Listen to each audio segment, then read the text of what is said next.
नमस्कार। दिव्यांचल में आपका स्वागत है। आज हम पाठ शेखीबाज मक्खी इससे जुड़े प्रश्न उत्तर को हल करेंगे। पहला भाग है कैसी लगी कहानी। इसमें पहला सवाल है तुम्हें कहानी में कौन सबसे अच्छा लगा और क्यों। बच्चों, मुझे तो लोमड़ी सबसे अच्छी लगी। उसने बड़ी होशियारी से मक्खी को मकड़ी के जाल में फंसाने के लिए उकसा कर उसके व्यर्थ के घमंड को चूर चूर कर दिया। आपको कौन अच्छा लगा आप लिख सकते हैं। अगला सवाल है मक्खी मकड़ी के जाल में फंस गई थी, फिर क्या हुआ होगा। कहानी आगे बढ़ाओ। तो इसका उत्तर होगा मक्खी मकड़ी के जाल से निकलने की कोशिश करती रही, लेकिन वह कामयाब न हो सकी। अंत में वह इतनी थक गई कि मकड़ी के सामने अपनी हार मान ली और कुछ देर के बाद वह मर गई। अगला भाग है कहानी का नाम। इसमें देखिए, अगर कहानी का नाम मक्खी को ध्यान में न रखकर लोमड़ी और शेर को ध्यान में रखकर लिखा जाता तो उसके क्या क्या नाम हो सकते थे। तो इसका उत्तर है चतुर लोमड़ी, लोमड़ी ने किया मक्खी का घमंड चूर चूर, लोमड़ी ने सिखाया मक्खी को सबक, मक्खी और शेर, आरा शेर मक्खी से। अगला सवाल है अब तुम कहानी के लिए एक और नया नाम सोचो।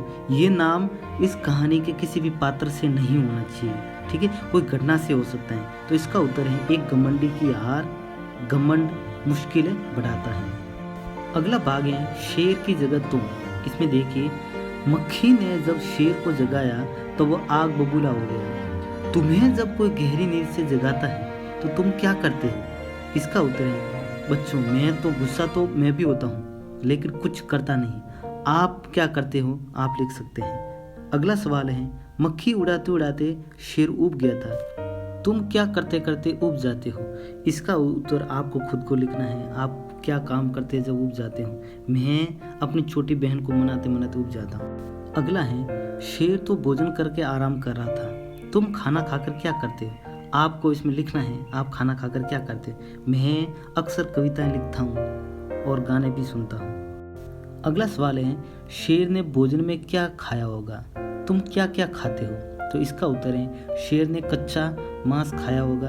अब आप क्या खाते हो वो आपको लिखना है। देखो, मैं तो छोले भटूरे, दाल, रोटी, चावल, राजमा, कढ़ी, सब्जी आदि खाता हूँ। आप क्या खाते हो वो आपको लिखना है। अगला भाग है किसने क्या कहा। इसमें देखिए, नीचे कहानी से जुड़ी तस्वीरें दी गई हैं, उसमें कुछ न कुछ बोला जा रहा है। सोचो और लिखो कौन क्या बोल रहा है। तो देखो, पहली तस्वीर में देखो मक्खी शेर से बोल रही है, जंगल के राजा के मुंह से ऐसी भाषा शोभा नहीं देती। अगली तस्वीर है, इसमें शेर मक्खी से बोल रहा है, मक्खी बहन अब मुझे छोड़ो, मैं हारा तुम जीती। अगली तस्वीर में हाथी से मक्खी बोल रही है, अरे हाथी मुझे प्रणाम कर, मैंने जंगल के राजा को हराया है। अगली तस्वीर में मक्खी लोमड़ी से बोल रही है, लोमड़ी रानी लगता है तुम मुझसे डर गई हो। और अंतिम तस्वीर में देखिए, वो लोमड़ी मक्खी से बोल रही है, मक्खी रानी उधर मकड़ी आपको गाली दे रही थी, जरा उसकी खबर लो ना। अगला भाग है कौन क्या। कहानी के हिसाब से बताओ। घमंडी इसमें कौन थी, मक्खी।